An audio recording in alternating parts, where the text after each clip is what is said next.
Hey, what's up everybody? It's Chris F and I'm here with another review video for you. Today we're going to be reviewing this controller right here, the Brook Starburst by none other than Brook. If you guys have ever been to locals offline, I'm sure you've used something like a Brook Wingman adapter. And for those of you who didn't know, yes, Brook does have their own actual leverless controller. So I'm going to be reviewing this today, telling you the pros, the cons, what I liked about it, what I didn't like about it. Now, before we get into this video, two important things. Number one, unfortunately, I caught a cold while I was filming this video. So if my voice is a little bit off, don't worry about it. I'm just kind of recovering. And number two, Brook did send me this controller for free, but I did not receive any payment. So all the opinions in this video are my own. So with that over with, let's get right into the review itself. Since this controller is made by Brook, it uses Brook technology to work out of the box on PS5, PS4, PS3, Switch 1 and 2, Xbox Series consoles, and Windows PCs without the need for any adapters. This controller comes in a small rectangular box, and the first thing I noticed was the neon-inspired design.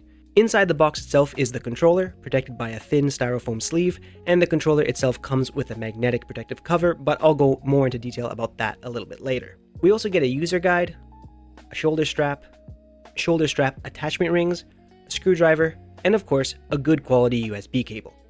You can tell that Brook went through a lot of effort to protect this controller during shipping, since it comes with a protective cover on the acrylic top. And peeling this off was oddly satisfying, but maybe I'm just weird. This is what the controller art looks like, but if you don't like it, you can replace the art with anything you like yourself afterwards, since Brook provides an art template you can download on their website. Also, as you can see, this is a very compact leverless controller and is much more shallow than a lot of the popular products on the market right now. It kind of feels like a longer snack box micro to me. For my measurements, the controller is 30 centimeters across, 12.5 centimeters long, and 30 millimeters tall. And there's also a single USB-C input on the back of the controller. So now let's talk a little bit about the magnetic cover because it does more than just offer protection. It functions like an iPad cover, so you can fold the cover to create a stand on your desk and angle it at 3 different angles. Now, there's a bit of give and wobble from my testing, but it wasn't anything extreme and it felt fine to play on even at a high angle. While this feature is a nice touch, I wouldn't recommend doing it since angling your wrists upwards on a leverless controller is a one-way ticket to tendinitis town, population you. But if you're like me and prefer playing on your lap, you'll be glad to know that this controller sits perfectly on your lap and the non-slip cover keeps it firmly in place. The controller comes with 13 buttons total, with the extra buttons set to L3, R3, and touchpad respectively. The button spacing is further apart than I was expecting, and this definitely feels more spread out than most leverless controllers I've used so far. Now, it wouldn't be a modern leverless controller if it didn't have RGB lighting for that extra performance boost. There are 4 lighting patterns you can choose from, and it gets really bright, but unfortunately there's no way to assign colors to individual buttons. The Starburst comes with Kyle Chalk V2 key switches. Pretty standard stuff, but if you don't like the stock key switches, you can hot swap it with any low profile 3-pin switch of your liking. The keycaps are a bit unique, as Brook decided to go with concave keycaps instead of the more common convex keycaps. Let's do a sound check.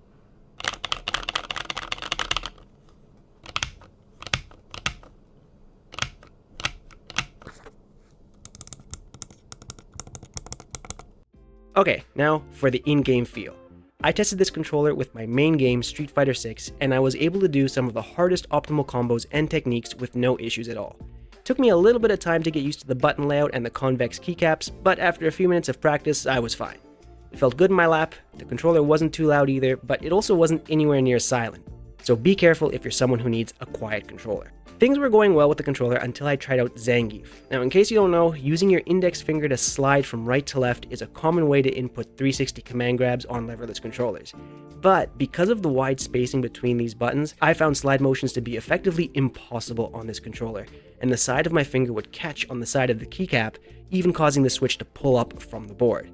So while the controller does feel good for most uses, I would caution against this controller for those of you who use slide motions, because I wasn't able to do them at all. So with all that over with, let's go into my pros and cons, starting with the pros. First of all, I think the build quality is really good. It's a sturdy controller. It's not really plasticky, even though it does have an acrylic top. It feels very sturdy, very well made.